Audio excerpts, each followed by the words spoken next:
부처님께서 제자들과 함께 아침 햇살이 부드럽게 내려앉은 숲길을 걷고 계셨습니다. 새들의 지저귀미 가득한 그 평화로운 숲 속에서 제자 아난다가 조심스레 입을 열었습니다. 부처님, 어제 시장에 다녀오는 길에 저를 향해 노골적인 눈빛과 비아냥을 던지는 한 사람을 만났습니다. 저는 그가 왜 그러는지 알 수 없었고 기분이 몹시 나빴습니다. 화를 내고 싶었지만 스스로 참고 돌아왔습니다. 하지만 지금도 그 얼굴과 말투가 떠올라 마음이 불편합니다. 제가 잘한 걸까요? 아니면 싸워서라도 제 입장을 분명히 밝혔어야 했을까요? 부처님께서는 잠시 발걸음을 멈추시고 숲속의 커다란 나무 밑에 앉으셨습니다. 주위를 둘러본 후 제자들에게 천천히 말씀하셨습니다.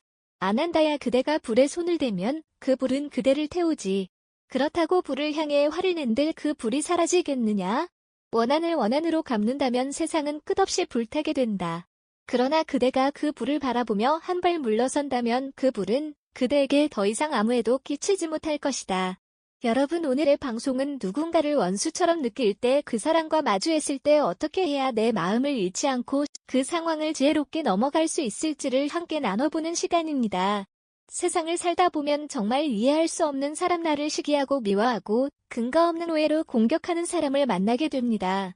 그럴 때 우리는 보통 싸워야 한다고 생각합니다. 정당한 나를 지키기 위해, 그 사람을 혼내주기 위해, 혹은 내 분노를 풀기 위해서 말입니다. 하지만 부처님께서는 그런 사람에게 싸우지 마라 하셨습니다. 왜일까요? 그 이유는 아주 명확합니다. 싸우는 순간 우리는 그 사람과 같은 수준이 되기 때문입니다. 부처님께서는 그런 상황을 설명하며 이런 비유를 들어주셨습니다. 길을 가다 진흙탕을 만난 이가 있거든. 그 진흙에 들어가지 마라. 진흙에 들어가 그와 같이 뒹군다면 그대 또한 더러워질 뿐이다. 마음이 불편하고 억울하더라도 한 발 물러서는 것이 결코 패배가 아닙니다. 그것은 나를 지키는 가장 지혜로운 선택입니다. 그러면 이 질문이 생깁니다. 그래도 가만히 있으면 상대가 나를 무시하지 않겠습니까?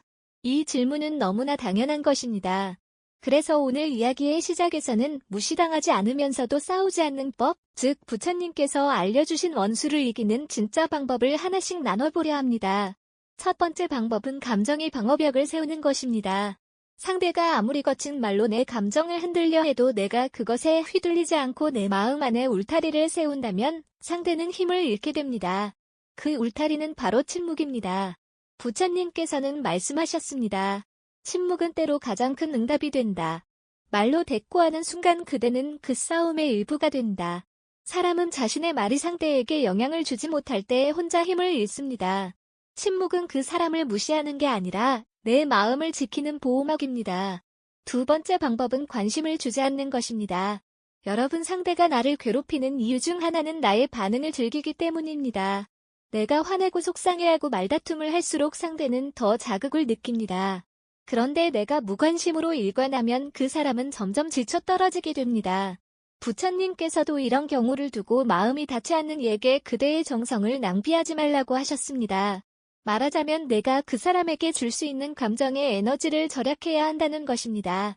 싸움은 맞붙을수록 커지고 비우면 줄어듭니다. 마지막으로 세 번째 방법은 나를 바라보는 시선을 바꾸는 것입니다. 원수와 마주할 때 자꾸 왜 나한테 이런 일이 생기지? 라는 질문을 하게 됩니다. 하지만 그 질문을 이렇게 바꿔보면 어떨까요? 이 사람을 통해 나는 무엇을 배우는가? 그 순간 원수는 원수가 아니라 마음의 거울이 됩니다.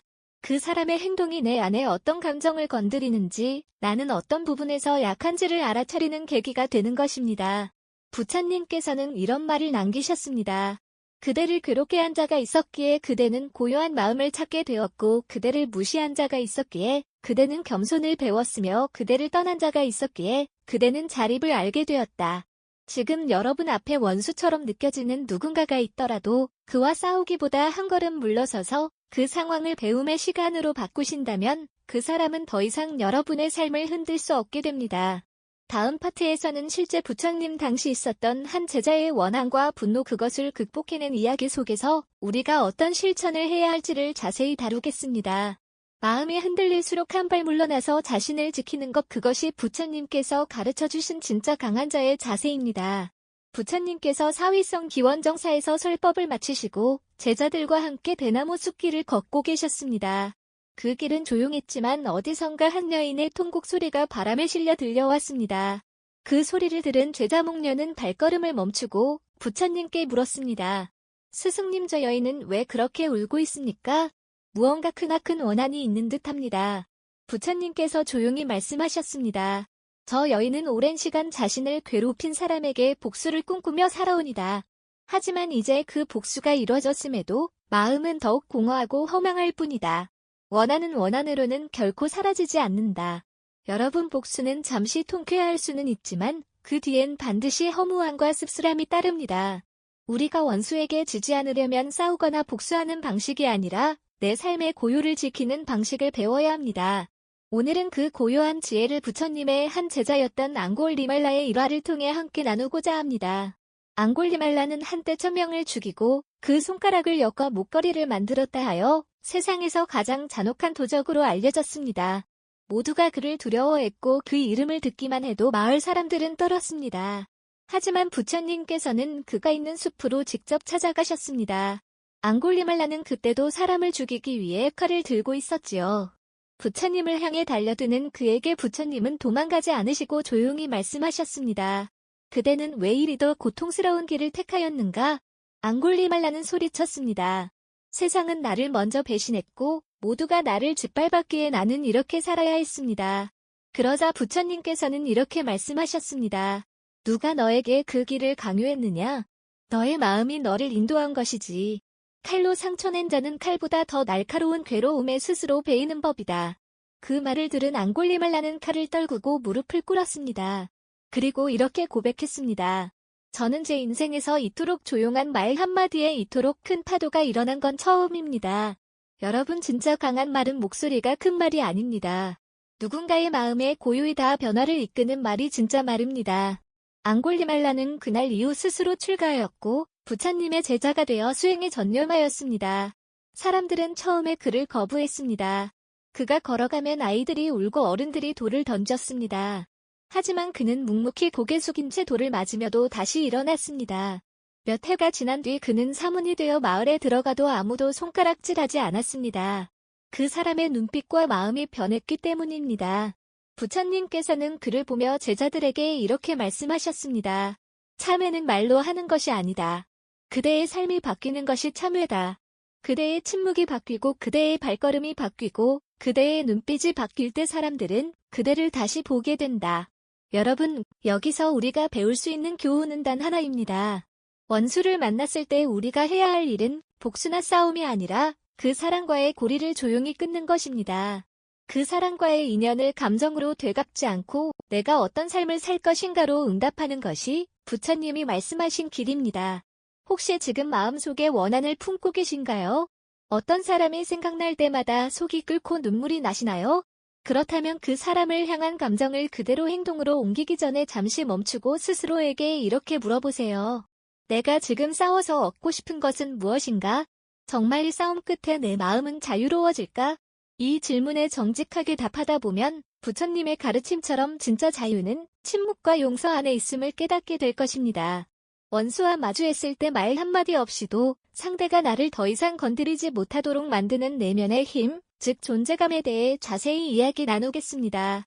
침묵이 때로는 1000마디 말보다 더 강력한 무기가 될 수 있다는 것, 그 진리를 함께 배워가 보겠습니다. 부처님께서 이른 아침 기원정사에서 제자들에게 조용히 묻습니다. 너희들은 말 한마디 없이도 사람을 멈추게 하는 힘이 무엇이라 생각하느냐? 제자 사리불이 답했습니다. 스승님, 그것은 아마 위험입니다. 무언가 말하지 않아도 상대가 나를 가볍게 보지 못하는 존재의 힘입니다. 부처님께서는 고개를 끄덕이며 말씀하셨습니다. 그래, 말이 없어도 그대가 스스로를 아는 자라면 상대는 함부로 하지 못한다. 존재감은 소리 없는 방패와 같아서 그대가 싸우지 않고도 세상과 마주하게 한다. 여러분, 여기서 중요한 것은 존재감입니다. 싸우지 않고도 상대가 나를 무시하지 못하게 만드는 힘, 말하지 않아도 상대가 내 마음을 가늠할 수 없게 만드는 고요한 단단함. 그것이 바로 원수 앞에서 우리가 가져야 할 첫 번째 방패입니다. 우리가 원수 앞에서 쓸데없는 말로 감정을 터뜨리면 상대는 오히려 우리의 중심을 흔들 수 있습니다. 하지만 한 발 물러나 고요하게 바라보면 상대는 점점 힘을 잃고 스스로 무너집니다. 그 중심의 힘, 존재의 위험은 한순간에 생기지 않습니다. 부처님은 그것이 수행의 결실이라고 하셨습니다. 한 제자가 있었습니다. 그는 늘 화를 참지 못하고 누가 조금만 건드려도 화를 내고 싸움을 벌였습니다. 그는 스스로 나는 왜 이렇게 약할까 하며 괴로워했지요. 부처님께서는 그를 부르시고 그에게 이런 연습을 시키셨습니다. 오늘 하루 동안 너를 욕하는 사람에게도 침묵으로 답해보아라. 처음엔 참기 힘들었습니다. 말을 안 하려 해도 속에서 부글부글 끓어올랐지요. 그러나 하루가 지나고 이틀 사흘이 지나면서 그의 얼굴에는 조금씩 고요한 힘이 생기기 시작했습니다. 그리고 어느 날 그를 늘 괴롭히던 사람이 더 이상 그에게 말을 걸지 않았습니다. 왜일까요? 이 사람은 흔들리지 않는다는 인식이 생겼기 때문입니다. 여러분, 세상은 우리가 흔들릴수록 더 흔들려고 합니다. 하지만 우리가 고요하게 서 있을 때 세상은 우리 앞에서 함부로 움직이지 못합니다. 그렇다면 우리는 어떻게 이 고요한 존재감을 지킬 수 있을까요? 첫째, 자신을 자주 돌아봐야 합니다. 내가 지금 분노에 휩쓸리는 건 아닌지 불안해서 반응하는 건 아닌지 스스로에게 묻고 또 물어야 합니다. 자기 점검이 없는 사람은 항상 밖의 일에 휘둘리게 됩니다. 둘째, 말을 아껴야 합니다. 침묵은 무기입니다. 때로는 침묵이 모든 해명을 대신합니다.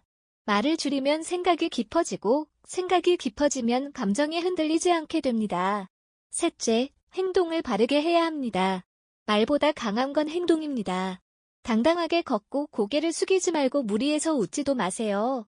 조용히 나의 자리를 지키는 그 단단함이 사람들로 하여금 나를 다시 보게 만듭니다. 부처님께서 이런 말씀을 하신 적이 있습니다. 존재의 향기는 입으로 전해지지 않는다.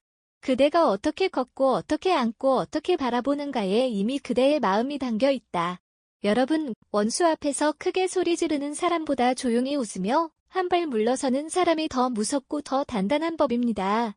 우리는 싸워 이기는 법보다 흔들리지 않는 법을 배워야 합니다.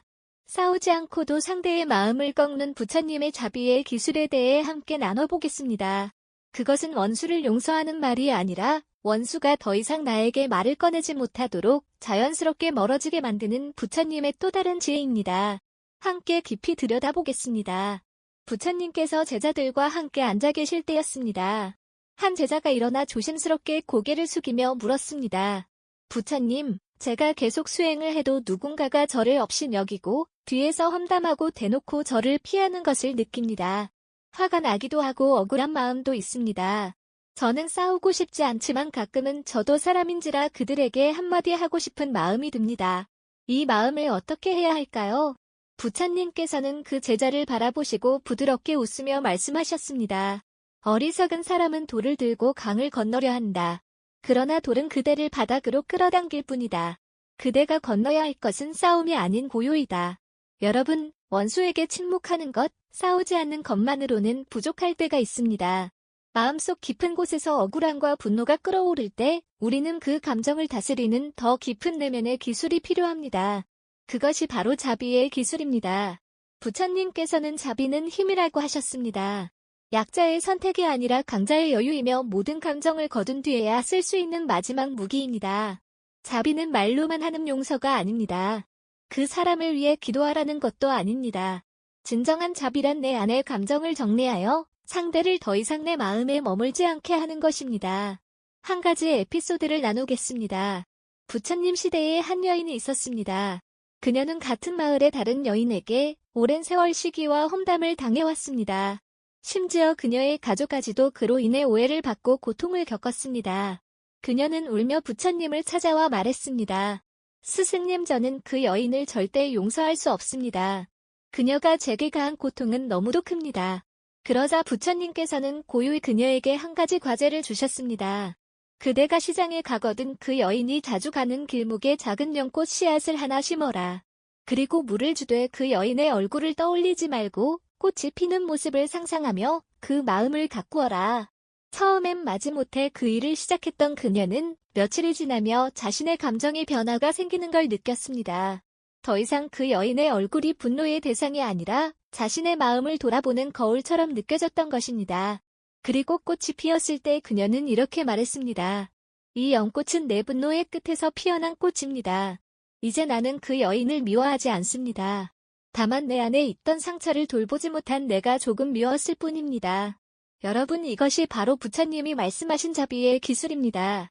자비는 상대를 위한 것이 아니라 나를 위한 선물입니다. 분노와 싸움으로 지친 마음에 내가 직접 위로의 물을 주고 연꽃을 피우는 일입니다. 그렇게 할 수 있을 때 우리는 싸우지 않고도 원수의 존재를 더 이상 두려워하지 않게 됩니다. 여러분, 혹시 누군가를 향해 속으로 미워하고 계신가요? 그 사람이 떠올라서 마음이 뒤숭숭한가요? 그렇다면 그 감정을 억누르지 마시고 자비로 풀어보시기 바랍니다. 그 사람도 그럴 수밖에 없는 마음이 있었겠지라고 한 번쯤 속으로 읊조려 보세요. 처음엔 억지로라도 그 말을 반복하다 보면 어느 순간 그 마음이 나를 감쌀 것입니다. 부처님께서는 자비를 실천하는 자를 이렇게 말씀하셨습니다. 칼을 들고 온 자가 그대 앞에서 무릎을 꿇게 하려면 그대는 꽃을 들고 기다려야 한다. 칼은 칼과 만나면 더 날카로워지고 꽃은 칼을 만나면 향기로워 그 칼을 무디게 한다. 그 꽃처럼 향기로운 마음을 더 지혜롭게 지키기 위한 거리두기의 기술에 대해 나눠보겠습니다. 우리가 원수와 다투지 않으면서도 그 사람의 영향을 받지 않는 방법, 어떻게 관계를 정리하고 내 평화를 지킬 수 있을지 현실적인 지혜로 함께 나누겠습니다. 제자 아난다가 부처님께 물었습니다. 부처님, 자비도 해보았고 침묵도 지켜보았습니다.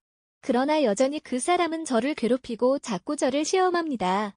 그럴 땐 어떻게 해야 합니까?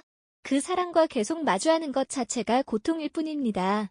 부처님께서는 조용히 눈을 감으시고 이렇게 말씀하셨습니다. 너무 가까운 불은 몸을 데우기보다는 살을 태운다. 자비도 거리를 두어야 제 빛을 잃지 않는다. 그대가 지혜롭게 자비를 실천하려면 때로는 한 걸음 물러서야 한다. 여러분, 우리는 자주 착각합니다. 모든 사람과 좋은 관계를 맺어야 한다고, 모든 사람을 용서하고 품어야 한다고 하지만 그것은 현실과는 다른 이야기입니다. 어떤 사람은 가까이 할수록 내 마음의 평화를 무너뜨리고 내가 나 자신으로 있지 못하게 만듭니다. 그럴 땐 한 걸음 물러서는 것이 부처님께서 가르쳐주신 진짜 지혜입니다. 오늘은 그 거리두기의 기술에 대해 함께 나누겠습니다. 첫째, 신체적 거리두기입니다.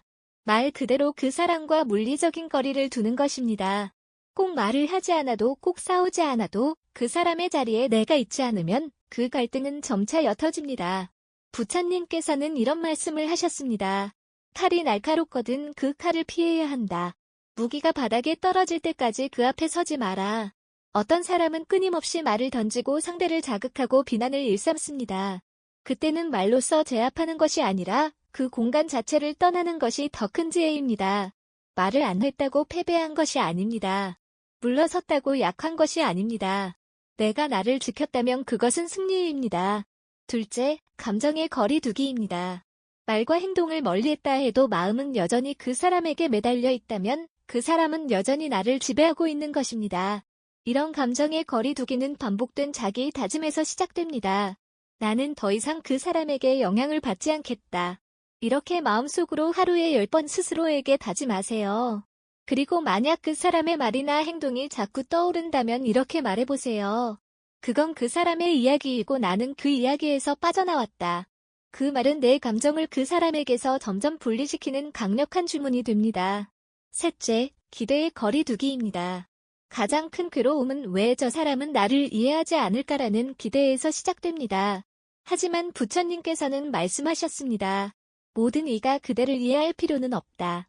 모든 이가 그대를 사랑할 이유도 없다. 그대가 그대 자신을 온전히 품는 것이 수행의 시작이다. 그 사람에게 기대하지 마세요.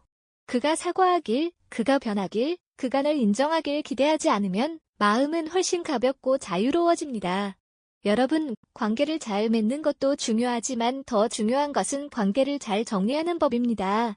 부처님께서는 좋은 인연을 이어가는 것만큼이나 해로운 인연을 정리하는 것도 지혜로운 삶이라고 하셨습니다. 여기서 여러분께 하나의 질문을 드리고 싶습니다. 혹시 지금 지속적으로 여러분을 힘들게 하는 사람이 있습니까? 그 사람과의 관계를 지금도 끊지 못하고 계속 괴로워하고 있지는 않으신가요? 그렇다면 오늘 이 방송을 계기로 용기 내어 마음의 거리부터 두어보시길 권합니다. 내가 괴로운 관계는 굳이 계속 이어가지 않아도 된다. 이 사실을 깨닫는 것만으로도 여러분의 삶은 훨씬 평화로워질 수 있습니다. 이렇게 거리두기를 실천한 뒤 진짜 삶의 평온을 유지하기 위해 부처님께서 말씀하신 내면의 공간 만들기에 대해 나누겠습니다. 그 공간 안에서 비로소 우리는 누구에게도 흔들리지 않는 자기다운 삶을 살아갈 수 있습니다. 싸우지 않고 떠나고 나서도 내 마음이 평화롭기 위해 어떻게 나를 돌봐야 하는지를 깊이 이야기 나눠보겠습니다. 부처님께서 어느 날 제자들을 데리고 고요한 숲길을 걸으시며 이런 질문을 하셨습니다. 너희는 마음을 어디에 두고 사느냐? 이에 제자 아누루타가 대답했습니다. 스승님, 저는 사람들과의 관계 속에서 마음을 두려워하지 않습니다. 늘 하늘을 바라보고 수행을 떠올리며 그 안에서 제 마음을 지키고자 합니다. 부처님은 미소 지으시며 말씀하셨습니다. 그래, 마음을 밖에 두면 바람이 흔들고 말이 흔들고 사람이 흔든다. 하지만 그대가 마음 둘 공간을 스스로 만들어 놓으면 어떤 원수도 그대를 흔들 수 없다. 여러분, 오늘은 부처님께서 강조하신 내면의 공간 만들기에 대해 함께 나눠보겠습니다. 우리는 흔히 마음을 사람에게 두고 평화를 환경에서 찾으려 합니다. 하지만 원수를 만나고 시비에 휘말리고 감정이 흔들릴 때마다 그 평화는 쉽게 무너집니다. 그래서 부처님은 바깥이 아닌 내 안에 마음 둘 공간을 마련하라고 하셨습니다. 그 공간은 어디서 만들어질까요? 크게 세 가지 연습을 통해 만들어집니다. 첫째, 매일의 침묵 수행입니다. 침묵이란 말을 하지 않는다는 의미를 넘어 감정을 삼키고 관찰하는 훈련입니다. 부처님께서는 아침마다 일정 시간 무건을 지키며 제자들에게도 말하지 말고 마음을 지켜보라고 하셨습니다. 이 짧은 침묵의 시간이 말보다 더 큰 지혜를 줍니다. 혹시 여러분도 매일 아침 눈을 뜨고 핸드폰 대신 잠시 침묵에 머물러 보신 적 있으신가요? 그 침묵 속에서 원수의 말도 억울했던 기억도 고요하게 떠올랐다가 사라집니다. 그것을 억지로 떨쳐내는 것이 아니라 흐르도록 두는 것. 그것이 침묵의 힘입니다. 둘째, 내 감정에 이름을 붙이는 연습입니다.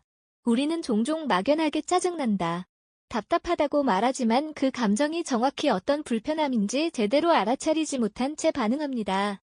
예를 들어 원수 같은 사람을 마주할 때 진짜 드는 감정이 분노인지 모멸감인지 두려움인지 구분하지 못한 채 그저 감정에 끌려가죠. 부처님은 말씀하셨습니다. 감정을 바라볼 때 그 이름을 부르면 그것은 힘을 잃고 그대를 떠난다. 지금 여러분 마음속에 무엇이 머물러 있습니까? 그 감정을 나는 지금 억울함을 느끼고 있다. 나는 지금 무시당했다는 생각을 한다. 라고 조용히 불러주세요. 이 작은 인정이 내면의 공간을 정리하는 첫 시작입니다. 셋째, 나만의 쉼의 공간을 만드는 것입니다. 부처님께서는 기원정사나 대나무 숲처럼 늘 조용한 공간에서 몸과 마음을 쉬게 하셨습니다. 바쁜 일상에서 우리도 그런 공간을 조금은 마련해 두어야 합니다. 창문이 잘 되는 자리, 향 한 자락 피울 수 있는 구석, 좋은 글귀를 적어두고 잠시 눈을 감을 수 있는 작은 공간. 그것이 세상과 단절된 피난처가 아니라 마음의 중심을 되찾는 작은 도량이 되는 것입니다. 혹시 지금 머릿속이 어지럽고 누군가와의 갈등으로 속이 상해 있다면 그대로 앉아 등을 기대고 눈을 감아보세요. 그리고 마음속에 이 한마디를 새기시길 바랍니다. 나는 나를 지키는 공간으로 지금 들어간다. 여러분, 내면에 이 공간이 생기면 어떤 말을 들어도 잠시 머물렀다가 사라질 수 있게 됩니다. 그 사람의 말이 내 마음속 깊이 들어와 상처를 내지 못합니다. 왜냐하면 나는 그 말보다 더 넓고 고요한 공간을 내 안에 가지고 있기 때문입니다. 부처님은 마지막에 이런 말씀을 하셨습니다. 비가 오고 바람이 불어도 처마 밑이 넓으면 마음은 젖지 않는다. 그대의 마음에도 그런 처마를 지어야 한다. 이 모든 지혜와 수행의 끝에서 우리가 진짜로 얻어야 할 자유에 대해 이야기 나누겠습니다. 싸우지 않고도 이기지 않아도 이미 자유로운 사람이 되는 길, 그 마지막 이야기를 함께 이어가 보겠습니다. 부처님께서 하루는 제자들을 둘러보시며 이렇게 말씀하셨습니다. 너희는 사랑과 싸우지 않았으나 마음속으로는 몇 번이나 그를 죽였느냐. 순간 제자들은 서로의 얼굴을 바라보다 아무도 말하지 못했습니다. 그 침묵 속에서 부처님은 다시 말씀하셨습니다. 진정한 싸움은 칼을 들고 하는 것이 아니라 마음속에서 이미 시작된 것이다. 그 마음을 놓지 않는 한 그대는 여전히 싸움 안에 있는 것이다. 여러분, 지금까지 우리는 싸우지 않고도 원수를 상대하는 법, 침묵과 자비, 거리두기와 내면의 공간 만들기까지 다양한 지혜를 함께 나누었습니다. 이제 마지막입니다. 그 모든 것을 통해 우리가 진정으로 얻어야 할 것은 바로 자유입니다. 마음의 자유, 감정의 자유, 관계로부터의 자유. 여러분, 우리는 왜 싸움을 피하지 못할까요? 그것은 아직도 나를 증명해야 한다는 갈망이 있기 때문입니다. 나도 억울하다. 나도 옳다. 나도 피해자다. 이런 생각이 우리의 마음을 계속 그 사람에게 붙잡아둡니다. 하지만 부처님은 전혀 다르게 말씀하셨습니다. 억울함을 풀어내려 하지 말고 억울함이 머물 수 없는 마음을 만들라. 여기서 우리는 새로운 전환점을 맞이합니다. 싸우지 않는다는 것은 무기력하게 참는 것도 회피하는 것도 아닙니다. 오히려 그것은 강한 사람이 택할 수 있는 가장 위대한 선택입니다. 진짜로 자유로운 사람은 원수의 말에 흔들리지 않습니다. 그 말이 옳은지 그른지가 아니라 나와 상관없는 소리가 되기 때문입니다. 한 가지 불교 이야기를 나누고 마무리해 보겠습니다. 옛날 한 스님이 마을을 지나가고 있었습니다. 그를 시기하던 사람이 앞을 가로막고 이렇게 말했습니다. 너 같은 스님이 세상을 뭘 안다고 설법을 하느냐. 다 허황된 말이지. 그러자 스님은 고요한 얼굴로 이렇게 대답했습니다. 당신이 누군가에게 선물을 주었는데 그 사람이 받지 않는다면 그 선물은 누구의 것입니까? 그 시비를 걸던 사람은 뒷걸음질 치며 말했습니다. 내 것이지. 스님은 다시 웃으며 말했습니다. 당신의 욕설도 내가 받지 않으면 그건 당신의 것입니다. 여러분, 이야기가 보여주는 진리는 단순하고도 명확합니다. 우리가 싸우지 않으면 그들의 분노도 욕설도 그들 스스로의 짐이 됩니다. 나는 그 짐을 받지 않고 내 길을 갈 수 있습니다. 그때 우리는 비로소 관계에서 자유로워지고 사람에게서 자유로워지고 과거로부터도 해방될 수 있습니다. 지금 이 순간 누군가가 여러분의 삶에 시비를 걸고 있다면 꼭 한번 이 말을 마음속에 되새겨보세요. 나는 그 선물을 받지 않겠습니다. 이 한마디가 여러분의 삶을 훨씬 가볍고 단단하게 만들어줄 것입니다. 오늘의 이야기를 정리하자면, 첫째, 싸움은 입이 아니라 마음에서 먼저 끊어야 합니다. 둘째, 자비는 상대를 위함이 아닌 나를 위한 고요한 무기입니다. 셋째, 관계 속 거리두기는 내 마음을 지키는 지혜입니다. 넷째, 내면의 마음 둘 공간이 있어야 그 누구의 말에도 흔들리지 않을 수 있습니다. 그리고 마지막으로 받지 않은 감정은 그 사람의 것입니다. 여러분이 감정을 받아들이지 않는다면 그 감정은 여러분을 해칠 수 없습니다. 이 모든 지혜는 우리가 삶에서 더 자유롭고 평화롭게 살아가기 위한 부처님의 가르침입니다. 오늘 방송이 여러분의 마음을 조금 더 편안하게 해드렸기를 바랍니다. 혹시 이 방송이 누군가에게 꼭 전해졌으면 한다면 지인에게 공유해주세요. 감사합니다. 평온하시길 바라며 영상 마무리하겠습니다. 고요한 울림이었습니다.